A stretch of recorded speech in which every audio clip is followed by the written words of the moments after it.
उत्तराखंड की उच्च हिमालयी वादियों में स्थित पवित्र केदारनाथ धाम।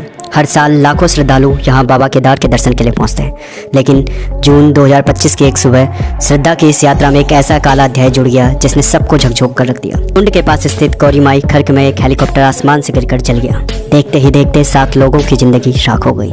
हादसे में एक पायलट, एक मासूम बच्ची और उसके माता पिता तक शामिल थे। सवाल ये उठता है, ये दुर्घटना सिर्फ मौसम की मार थी या इंसानी लापरवाही का भी इसमें हाथ था?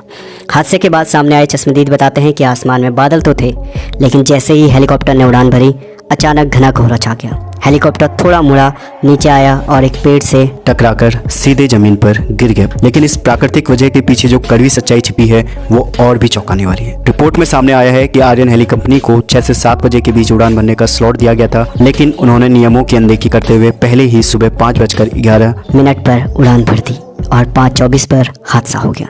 डीजीसीए और यूकाडा की ओर से जारी एसओपी यानी स्टैंडर्ड ऑपरेटिंग प्रोसीजर को नज़रअंदाज किया गया। इसलिए अब सवाल यह है, क्या यह हादसा एक अंधेरे कोहरे की वजह से हुआ या फिर उड़ान भरने की जल्दबाजी और नियमों का पालन न करना इन 7 जिंदगियों को समाप्त कर गया।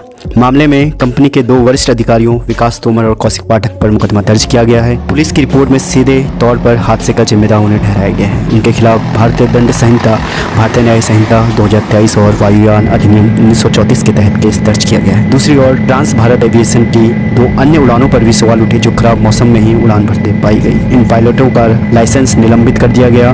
क्या ये केवल एक घटना है या फिर हमारी एविएशन प्रणाली की बड़ी खामियां उजागर हो रही है? इस हादसे के पीछे छिपे रहस्य आज भी कई बड़े सवाल छोड़ जाते हैं। क्या इन 7 मौतों की वजह केवल घना कोहरा था या फिर इंसानी लापरवाही या कहें हम चंद पैसों का लालच? केदारनाथ हेलीकॉप्टर क्रैश, क्या यह एक प्राकृतिक आपदा थी या मानव निर्मित त्रासदी?